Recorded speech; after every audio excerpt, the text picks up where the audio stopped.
I was about 1 year old and I started to walk for the first time. I took my first steps on the ship on the way to Cyprus. Welcome to a new episode of Most Memorable Journeys. In today's episode, I don't have just one guest and I don't have two, which is the most I've ever had. I have 5. And what kind of 5? I can't wait to actually introduce them all. They are a very interesting bunch of ladies who got together because of the Global Woman Club. And of course, as I always say, you can join a club, but then you still have to do your work. And they did. They became active. And one of them decided to start a book club. And these people that I'm going to talk to today, they call themselves the Pageturners. And I am looking at 5 different ladies from different places. One of them is in New York City. 3 of them are on my island in the sun here in Cyprus. And one of them is in Scotland. I think the best way to get to know them is by just talking to them individually. But altogether, they are called the Pageturners. Welcome to Most Memorable Journeys, ladies. Hi. Hi, nice to be here. Hi. Thanks for having us, Elizabeth. It's a pleasure. And I'm going to start with the lady that's the furthest away from me and who had to get up the earliest. Sora Vernikoff, you are in New York City and you have just been to Cyprus recently because the Pageturners met in Limassol last month, or was it this month? Not long ago. How are you and did you enjoy your trip to Cyprus? Well, I'm overwhelmed with emotion with that question because I had such a glorious trip. I mean, not only did I get to visit a place that up until a few years ago, I wasn't really that aware of. Being a New Yorker, we really don't learn about Cyprus. But through Global Woman, I got to meet the women who live in Cyprus. I got to join the book club, and 3 of us are in Cyprus. And it's such a gorgeous island, and the people are so lovely. And I'm just in love. It was wonderful. What did you like most about Cyprus? That you could eat the quiet. You know, living on Third Avenue with sirens nonstop, 24/7, and I'm on the 4th floor of 14 floors. My bed's by the window, so I hear every conversation on the street. And no matter where you go during the day, in the morning, in the afternoon, it's so quiet. It's like, oh my God, I wish I could bottle it and take it home, you know? And the people, they're really nice. I mean, it's not in New York, everyone's so busy running around. Here, people are just nice, you know? So nice people, beautiful island, eating the quiet. I would say eating the quiet. And, you know, we think that we're busy here. We pretend that we're running around. I know that it's not true. And you are absolutely right. Let me go to the next lady, the founder of the Pageturners, the one who had this idea and who got the ladies together. Maggie McLaren is in Scotland. How is Scotland today, Maggie? Scotland is really cold. It's very festive. We're definitely around about -1 during the day. So not the sunny weather that I had a few weeks ago when I was in Cyprus. What about your impressions of Cyprus? Well, recently that was my 2nd visit, as you know, Elizabeth. I came with my husband in May, and I was really excited to return. Very like Sora, I love the pace of life. The weather is just beautiful, especially November. That really was just the perfect weather for me. The produce, the food, every morsel of food that I had, and you arranged beautiful meals in tavernas. And what was really special for me was the day that you arranged where we got to see the historical sites and visit the wine village. I think it was Omodos, is that correct? Yes. That was a very, very special day, and to do that with the women as a group, I'll never forget it. Very special. Thank you for now, Maggie. We'll get to the reason why you started the Pageturners later. And I'm just going to the next one next to you on my screen. Nicolaides. How Hello. are you today? And what was your most memorable journey ever in your life? Look, it's a very difficult question, that one, because we have been to many lovely places, and each one is unique and special in its own way. But one of the first journeys that I had with my husband, which was actually our honeymoon, we went to Barbados for our honeymoon. And it was a tropical depression. It was sort of hurricane season. And we were so silly. We didn't realize that it was hurricane season, that we were going to the Caribbean during that time. And we were watching out of our window in our little hotel that we were staying in. And we were seeing the palm trees going from side to side, practically touching the floor. And we thought, what is going to happen to us? And the next day we were even more foolish. We got onto an 8-seater plane to go from Barbados to Mustique and the Grenadines. And we were in the middle of this storm, and the plane, I thought, well, this is it. We've just got married. We're on our honeymoon and we're going down together, hand in hand. But we survived. We're still here 34 years later. But that was one of the things that really stuck in my mind, you know. I never knew that. And I'm not surprised at all that you did something like that, knowing you. I know. It was crazy. But I think it was through sheer ignorance and innocence that we did that. We had no clue what we were doing when we were that young, you know. Well, that is the good thing. You know, sometimes it's better not to know what you're doing. And Exactly. I'm going down below. Anna Maria Athanasiou, who is also traveling in her fantasy. She's not just traveling in real life. She's an author.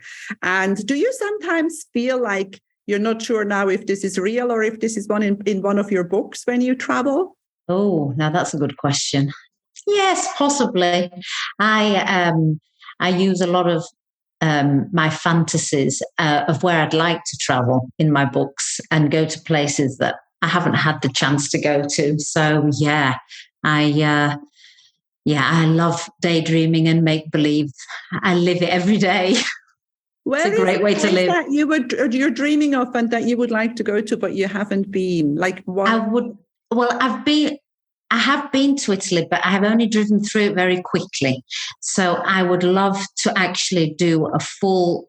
My favorite way to travel is by car. I would like to drive all the way around Italy, just take my time, because I love the food, I love the scenery, I like the wine and the men. So it's all like, it's a whole package for me. So I think that's what I would like.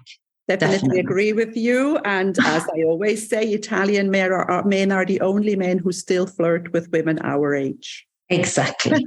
Yes, definitely a reason to go there. And next to you is Rebecca Christodoulides. Rebecca is a English-born Irish woman, or how would I say that? You were born in England, weren't you? I was born in England, but I'm of English-Irish parents. I've got one of each, or I had one of each, I should say. Yeah. And we lived the first few years in England, and then we moved to Ireland, where my father always wanted to go back to, but not from where he came from, but back to the middle of Ireland, which was more rural and quieter. And so you could say that was my first journey, actually, moving house from one country to the other. And I just remember we had a lot of dogs in cages coming with us, which escaped in the airport. And my mother's name was called over the tannoy, would Mrs. Joanna, blah, blah, blah, please come and get her dogs, which were running all over the airport. Oh my God. I'm sure things were less strict than they are now. Oh, much less strict. Yeah. Mm. Oh, that's amazing. So that was your first flight? Probably actually, yes. Yeah. Mm. The first flight with escaping dogs. I mean, that's what you want to remember. Mm-hmm. Sora, what was your first flight? My first flight was, that's a great question. I have to think back a long time. My first flight was to Miami. I went to the Fontainebleau Hotel. I had a girlfriend who had very rich parents, and she drove. Okay, now don't laugh. She was in college and had a pink Cadillac convertible. And she also lived in Brooklyn, and we met in college. And she was going to Miami with her mother. And she invited me to go. And it was my first time on a flight. And the thing I remember was that I brought all my best little costume jewelry. I didn't have much. I wasn't working yet. So I left them in a taxi I'll never forget. No. Oh, I know I know that was like unbelievable to me. But getting on a plane and having that freedom was amazing. And of course, going with a friend and her mother was fun because I really didn't know much then. It's only till afterwards that I got savvy. But that first trip, to Miami was very sweet, and very exciting. I was about 20. Oh, wow. I stayed at the Fontainebleau Hotel in Miami. Fontainebleau Hilton, wasn't it? Yes. Oh, in my 1988, I remember a friend of mine went to New York, and then we went to Miami and then on to Puerto Rico. And we had a great time. We actually got caught by the police in Miami because we were we had run a light. Well, yeah, Miami now is really depends. South Beach is very young and very glitzy and glamour and hip hop and, and all that. But Miami still has beautiful parts, but it's not the same. It's changed a lot. So, but the weather is really amazing when it's not super hot. But when it's super hot, you can't even breathe, Yeah, I know. I used to do Florida round trips, and I used to be there in the summer, and it's so hot and so you cannot breathe. awful. I know. Yes, Yeah. yes. But well, there is different climates in different places. Maggie McLaren, when were you on a plane for the first time? So I was age 18 and I went with my family and I brought one of my friends and we went to the south of Spain. So we flew into Almeria and it was a resort, Roquetas de Mar. So that was my first Spanish holiday. And oh my goodness, it was like going into this oasis from the desert because I think they filmed the spaghetti westerns all around that country. Yeah, it was a fabulous holiday. And I've got a great memory of buying a pair of white leather loafers, which I danced in, at the discos the whole holiday and had for years to come. It's interesting, isn't it, what we remember of our first trip? I had a Facebook post the other day and I asked people, when was your first flight? And, my first flight was from Zurich to London. I went to London when I was 16. That changed my whole life. I fell in love with everything. I fell in love with flying, with flights, with airports, with hotels, because I don't think I had ever stayed in a hotel before. And that just, from then on, the rest is history. From then on, I've been on the road because I just couldn't stop anymore. So it's interesting how those sweet little memories we have, the white loafers, Maggie's white loafers from the south of Spain. Anna Nicolaides and Anna Maria Athanasiou, you guys are English Cypriot, as we call them. You were born in England, but your parents are from Cyprus. I would guess that your first trips were coming from England to Cyprus. Am I right? Absolutely. Yes, absolutely right. Yes. Mine wasn't actually. My first trip was to Athens, because I didn't have any family in Cyprus.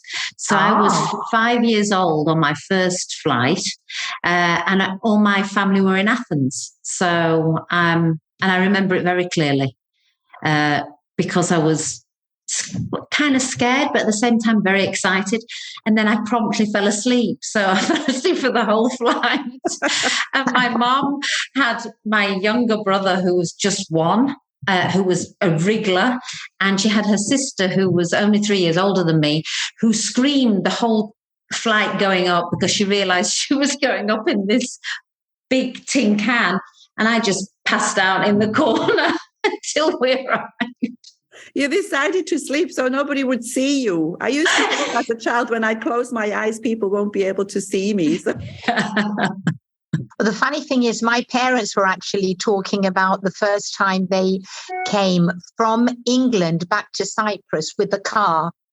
And I was about 1 year old and I started to walk for the first time. I took my first steps on the ship on the way to Cyprus.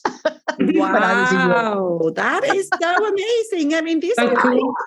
They are so much fun to remember. I couldn't remember it though, Elizabeth. Well, I have no memory of that, but my parents did.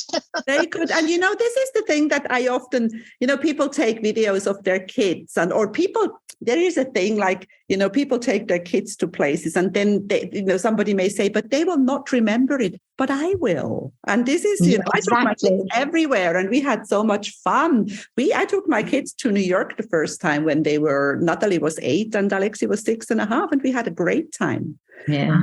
So let's now, there's a lot to talk. This is Most Memorable Journeys. There's a lot to talk about journeys and travel. But the reason why you are together here and why you are so unique is Maggie McLaren, who, what gave you the idea to start the Pageturners? Well, Elizabeth, I think one of the best things that came out of the pandemic for me was joining the Global Women environment. And all of a sudden, a couple of times a month, I was online meeting ladies in your Cyprus club, because that was the club that I joined.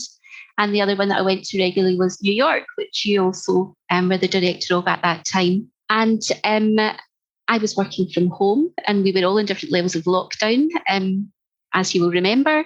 And I got to thinking, well, I love reading. Oh my goodness, I'm in really close contact here with such a diverse range of interesting women. I think I've got this great idea. Why not ask people?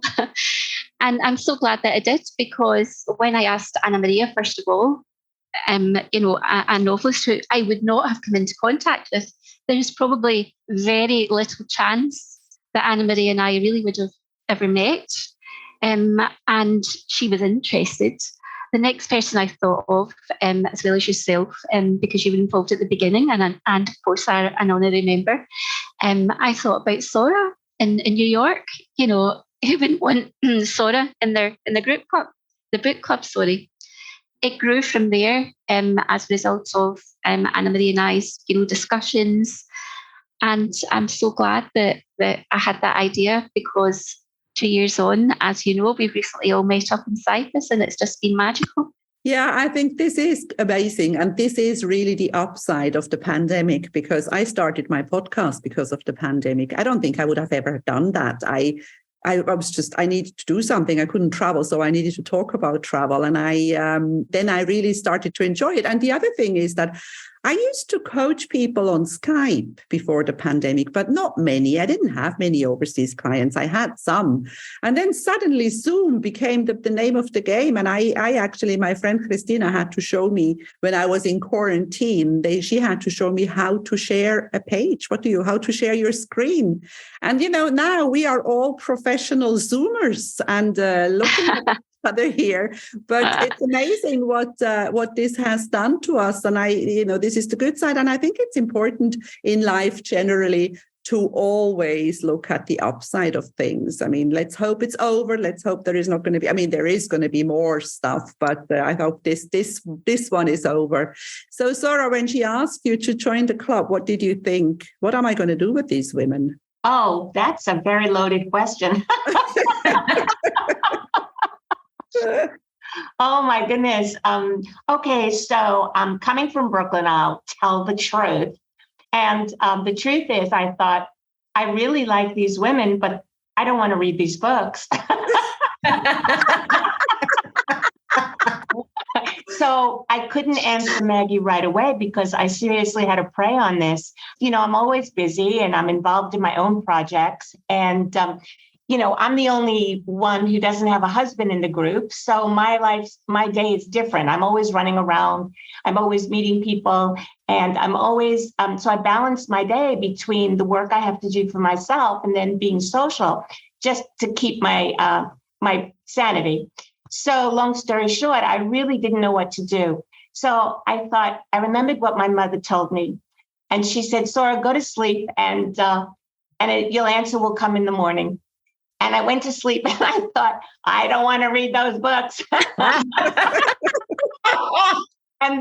But then I said, there's nothing for nothing and there's a price for everything. So you will read the books.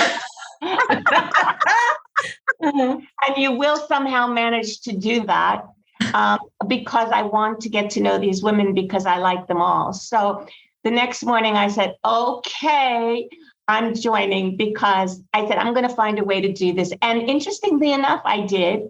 And it's been a really interesting literary journey for me personally, watching these different writing styles, watching the journey of the author. And I have no regrets. I'm more well-read. Amazing. And Nicolaides, you must have thought as well. I mean, you've got so much on your plate. We all do, but all your charity work and the family all over the place and your husband and this and that.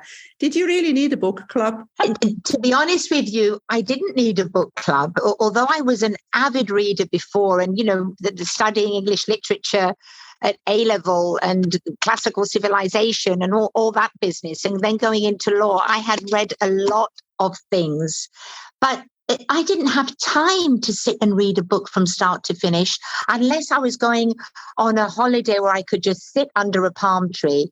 And this has made me start reading again. So it's actually really good. We might not enjoy every single book from start to finish that we're picking up to read, but, we have such fun, Elizabeth. I mean, we are having a riot. My husband is hearing all this commotion and thinking, are you talking about a book? Most of the time we're talking about a lot of other things, and then we discuss the book that we're reading. It's real fun. I'm enjoying it so much. I know that, but you didn't know that when you started. So No. Anyway, let's finish the round. Anna Maria, you were writing books. Obviously, a person who writes, an author also reads, I would imagine. So for you, it wasn't really such a strange thing. It wasn't. It was a dream come true when Maggie got in touch with me and she said, I'm thinking about it. What do you think? And I was like, yep. I didn't really have to think about it, did I, Maggie? I just went, yep, I'm in for that.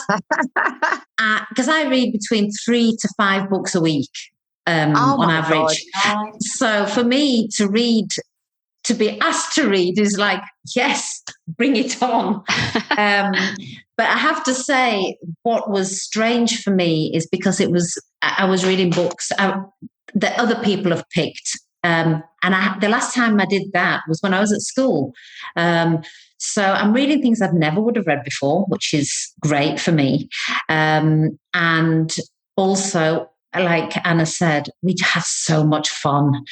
Literally, it's kind of like a debate about the book. It always starts about the book, and then we go off at a tangent about different things. And that's what makes it so much fun, being with these 5 girls, as we call each other. And we absolutely have a ball. Like Anna said, my husband, whenever I'm on, he's like, oh, here we go. You can hear this cackling coming from one of the rooms in the house. And right, there we go. Amazing. Yes, Rebecca, you're busy too. You fly all the time. You go and visit your daughters. You're up and down, Cyprus to Paris, Cyprus to God knows where and back. Are you an avid reader? Do you read a lot or generally, or did you have to read more because of the book club? Well, do you know, when I was doing the runaround with the girls when they were at school, I used to read avidly during the summer holidays. I couldn't wait to just get lost in a book. But I do find it quite difficult to sit down. I'm not an avid reader these days, and I have to be in the mood. Sometimes I'm in the mood to sit down and read, and other times I want to do more practical, outdoorsy things. But when they asked me to become a member of the group, I thought, oh dear. I was dying to be a member of a book club, but I thought, will I be able to keep up? And will I be able to read? And will I enjoy the books? But we started with an autobiography, which was very entertaining and made me laugh out loud at times. And so I thought, this is okay. I can go with this. And of course, meeting the girls, we just have such fun, as they've all said. And, our meetings go on for at least 2 hours. And we sometimes chat, and then we go, we better talk about the book.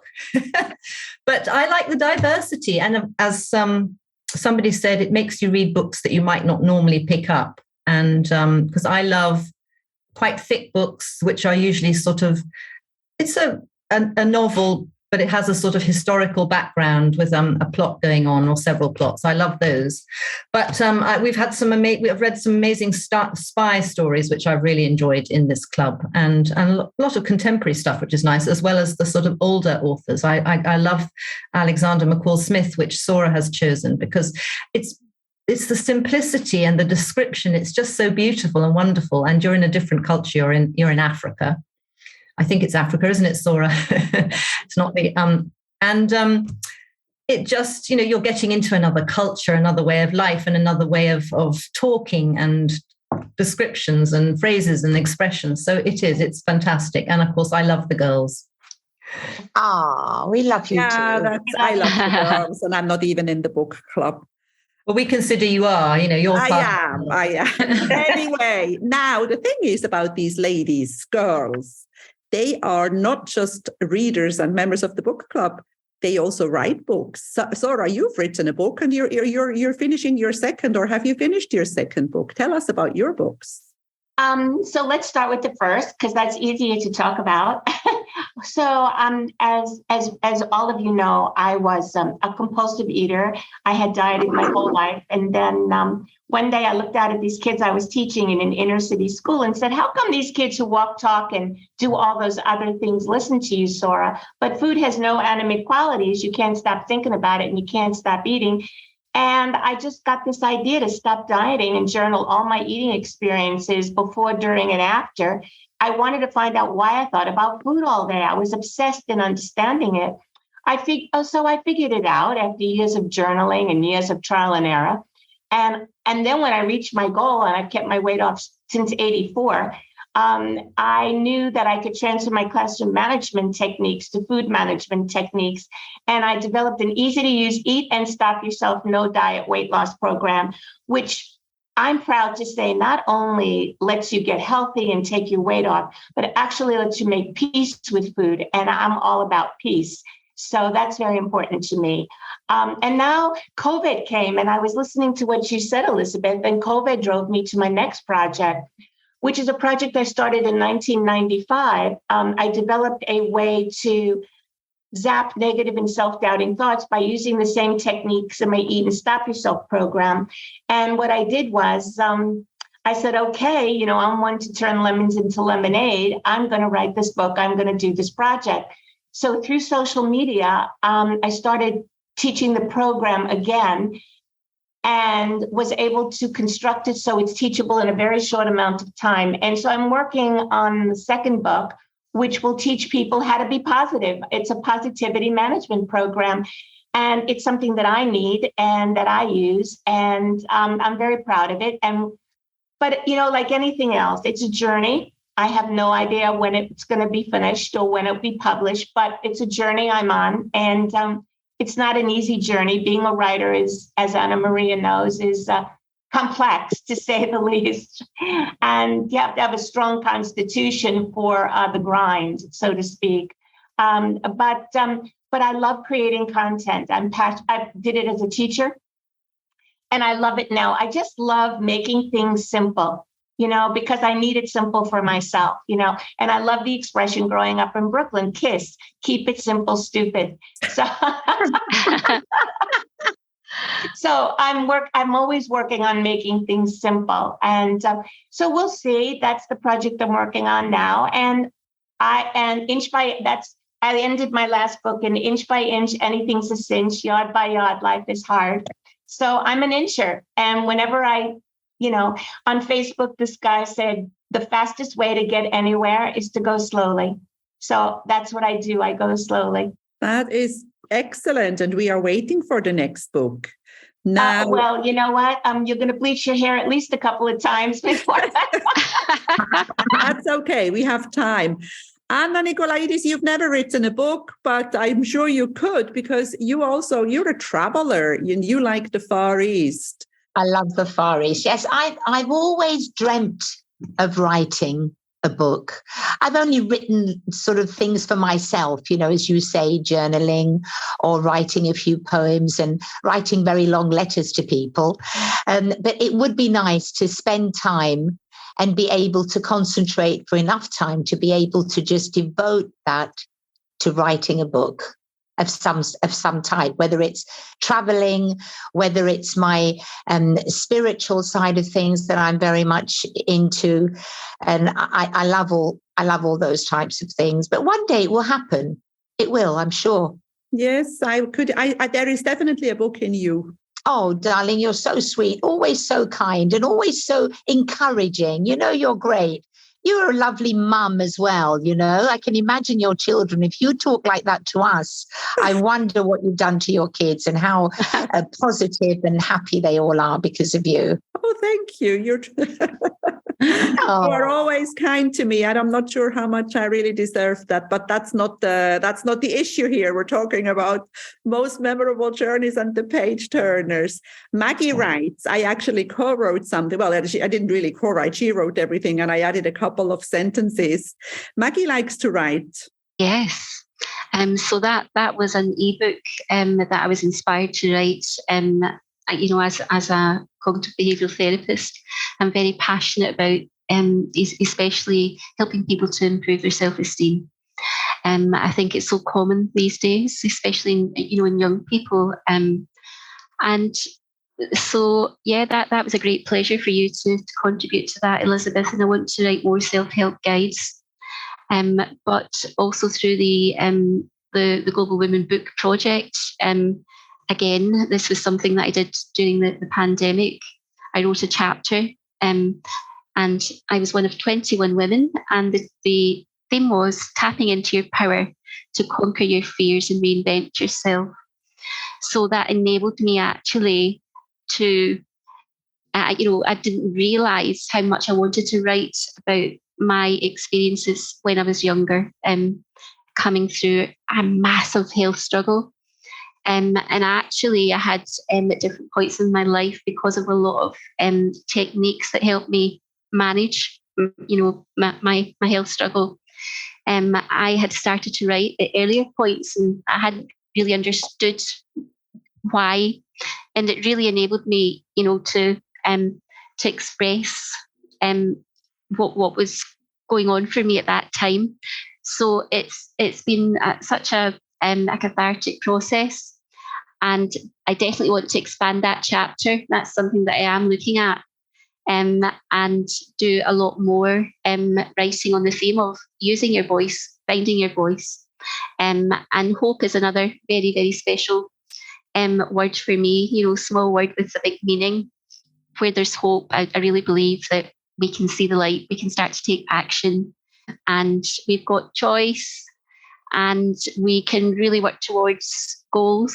So I think it's been such an empowering experience, actually. First of all, joining the Global Women Club, and that was through you, Elizabeth, and the writing process. And I can't believe, 2 years later, here we are. I'm talking, and I'm part of this group of really, really powerful women. Well, this is beautiful, and this shows how far you have come. But you had to do it. This is the thing. Nobody comes and knocks on your door and says, "Would you like to do this and this and this?" You have to take action, and you all did. And this is what is the good thing about you all. You take action. You go ahead and you do it. And Rebecca, I don't think you have written a book, but what I want to hear from you, because I know that you used to be in a group of ladies who traveled together because you were moms at the school and you were all from different places. And I'm sure you could write a book about those trips. Actually, you're probably right. I could. And it brings me back as well that, I was lucky enough to have traveled to various continents, and somebody gave me a little travel book. And I remember thinking, I think I actually started it. I have to go upstairs after this and see if I wrote anything in it, but always thought that it'd be nice to do some travel diaries. But yes, the traveling mums, as we called ourselves, it was wonderful because we were from Eastern, Western Europe, and we traveled almost to each other's countries. And obviously I took them to Dublin, which they absolutely loved. We went in early May, and it was supposed to be still quite cold then, but it turned out to have a heat wave. So we had to literally go out and buy T-shirts and things. But I think they were a bit shocked because it was so hot. Everybody was down the pub, and the pubs were exploding onto the street with people because they were so excited about the heat wave. And they were knocking back the pints, drinking away. And they were going, "Do the Irish really drink like this all the time?" And I said, "No, not really. Yes, actually they do." But I think just even moving abroad to live in another country with a separate culture, you get to meet all sorts of different peoples and from all sorts of backgrounds, all sorts of beliefs. And I found that journey in life really exciting and interesting. Yes, I think being able to travel with somebody from a country, to go, it makes a big difference. People show you a different side, and you get to appreciate the culture more, because you actually, and I consider myself, when it comes to Cyprus, I consider myself definitely a Cypriot, and I love Cyprus, and I always want everybody who comes here, I always want to make sure that they leave and they love it too. That is my main aim. And I think the biggest worry of any Cypriot woman is that somebody could possibly leave their house hungry. Oh, yes. Funny you say that. It's funny you say that, because when I first moved here, somebody said to me, now, you can't leave anything on your plate. It's rude if you don't eat the food. So I used to get stressed going out to people's houses, and I'd look at all these things, and they would tell me what they are, and things like rabbit and goat, things which I hadn't really had before, and they didn't really appeal to me. So I love vegetables, so I would go for more of those things. In those days, I used to eat meat, and I just remember, there was so much of food, I could never eat it all, and so I couldn't understand much in those days, so I didn't know. But I did catch one day the lady, the hostess, saying, "Does she not like the food?" Because I just wasn't putting it all on top of my plate. Anyway, yeah. So, yeah, that's a thing here. And that's why we love having guests. Now, the real writer, the writer in this group is Anna Maria. You have written 8 books. Is the 8th book in the making? No, the 8th book is in the making, I've got 7 that are published, and I'm writing my 8th right now, Yeah, and some of your books are, most of your books they're all novels. Yes, the big hefty ones. They're all over 450 pages. Amazing. I would like you to tell the people who listen to this podcast how you started writing, because I think that is very, very empowering. Right. Well, I started about 11, 12 years ago. My children had grown up and they were pretty independent, and I kind of felt a little bit redundant. But I'd always had a very active imagination, always, from very young, and it carried on until still now. And I used to play out scenarios constantly in my head. So, and that was my way of just enjoying myself, as it were. But then I decided there was one specific story that just wouldn't go, and I expanded it so much into my head. So I thought it was about time I wrote it down. And I wrote it down, and it ended up being a 900-page novel. I actually wrote it in secret. So nobody knew about it apart from this one friend, actually 2 friends, to be fair. And I sort of said to her, I'm writing this book. What do you think? And she was like, go for it, man. You'd be really good. Why not? My other friend, when I told her, she looked at me and sort of scowled and said to me, what makes you think you could write a book? So I had these 2 completely opposing, but luckily the positive friend was the one that came through. Needless to say, the other one is not my friend anymore. 7 books later. Yeah. I actually sent a couple of chapters to the encouraging friend, who was actually Emma. I'm going to mention her because she's been with me right from the beginning. I sent her the chapters and I was so scared. I was really scared how she would react to them. And all she sent back was one word in an email, and that was more. And that was enough for me. So I carried on writing. And then once I'd finished it, I fessed up to my mom and sent it to her. And luckily, she's a fast reader. So I speak to my mum every day on Skype. She's in England and I'm here. And she read about the first 5 chapters out of the 10 that I'd sent her by the time I spoke to her. And she said to me, I don't know how to say this to you. So I realized, I thought, that's it. She thinks it's horrible. So I braced myself, and she said to me, I actually didn't think you could do it. She goes, I started reading it And by the end of the first chapter, I forgot it was you that had written it. And I thought it was a book that I'd bought on Kindle. So that was amazing for me to hear that. And that just encouraged me to write. And then luckily I got published. My brother, I fessed up to my husband. My husband was like, what? When did you manage to do this? Like 5 o'clock in the morning when you're asleep, I was writing. And then my brother managed to find me a publisher. I was actually found a few, but we went with the one that accepted it. And that's 9 years ago. 9 years ago, I was first published, which was still a pinch me moment for me. I can't believe it. Amazing. And I think this is a story, or this what you said is something that is very important and very a lesson. First of all, not everybody who is your friend means well. So, find those and get rid of them, because you will always feel if somebody really supports you or not. And the other thing is, you are never going to know until you try. What is the worst that can happen when you try something, it doesn't work out? Then you either just stop doing it or you do it in a different way. But we have to try. We have to always do something. And I mean, the fact that you all came to Cyprus, okay, the 3 of you were already here, but the other 2 came to Cyprus for my conference, means I also know deep down that you didn't really only come for me, you came for that book club. And so it doesn't matter. I just looking at the time, and we are coming to the end of this podcast, because I don't usually make them so long, but I want to ask each one of you, because it's called Most Memorable Journey, do you know what your next trip is? And if you don't know, where would you like it to go? I'm starting with Sora again.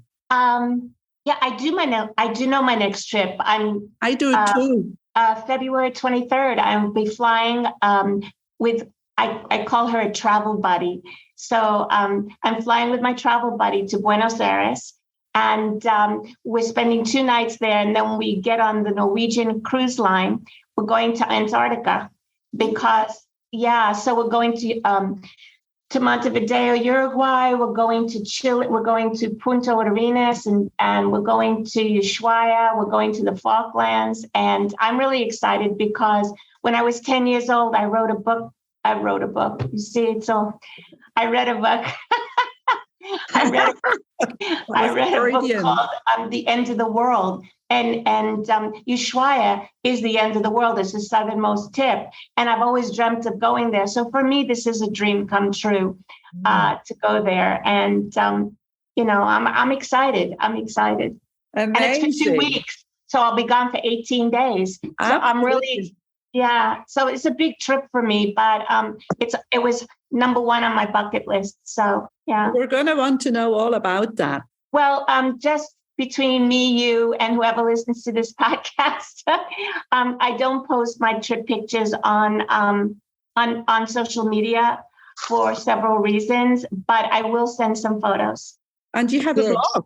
You have a blog, don't you? You know what I'll do? What I'll do is I will be writing a blog post. And by the way, I want to apologize to you girls because it's a long story, but I write for another blog that covers all of Florida and New York. And he used my article on Cyprus as well. So it's all over Florida. So you have more visitors, okay? That's fine. That's fine. We can handle those. Fine. I know you can. All good. The merrier. I did spell Cyprus. He told me, because he was a superintendent of schools, he went, Sora, you were not consistent with the way that you spelled Cyprus. And so I felt really bad. So I apologize. But in New York, I spell it Cypress, because that's what I know. That's the tree. That's the tree, darling. Okay, but I went in and I changed it. So my apologies. There's no need to. We're used to it, Sora. Everybody does that. It's also like everybody thinks that I'm Swedish in America, even though I'm Swiss. It's fine. We don't mind at all. We don't mind, Sora, because we know that you fell in love with Cyprus, whether it's spelt with a U-S or an E-double-S. So we're thrilled. Makes no difference to us. Okay, well, I said, where did you get that other Cyprus from? I really didn't know, but it just felt right, But yes, so yes, I will write a blog post and I will post it for us girls. And but I need to travel because that's what fills my soul, Excellent. Same here. Anna Nicolaides, where are you going next? Well, I will go to London, unfortunately not for the Global Woman Club meeting in January, but later on in January, just to see my kids for a few days. And then we are planning to go to Malaysia for a wedding. Oh, nice. And which is going to be nice. And then for our anniversary, we're planning to go to Florence in August. And I haven't been to Italy for years and years. So I'm really looking forward to that very much. Wonderful. Maggie, what about you? Well, the trip that I'm excited to be planning this year, probably springtime, I'd love to do a cruise of the Greek islands. Having loved my Cyprus trips, and many years ago, probably 20 years ago, I visited Crete, and it was one of the most beautiful islands that I've ever seen.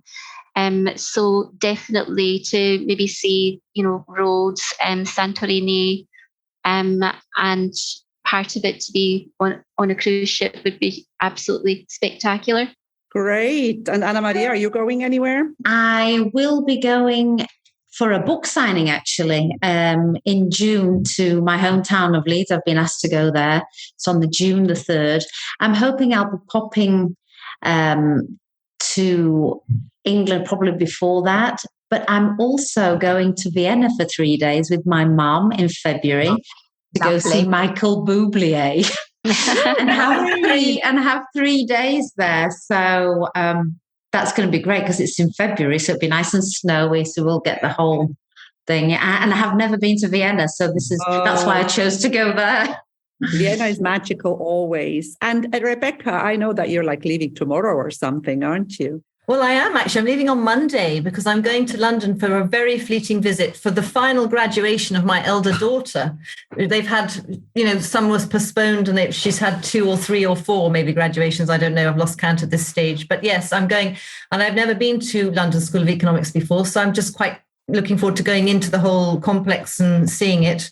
And then I'll come back for literally 5 days. And then I'll pop across to Ireland to see my father and all my family who live there and spend Christmas there. So I'm excited, really. And I'm lucky enough to have 2 daughters in Europe. So it takes me to Milan and Brussels sometimes. So it's lovely.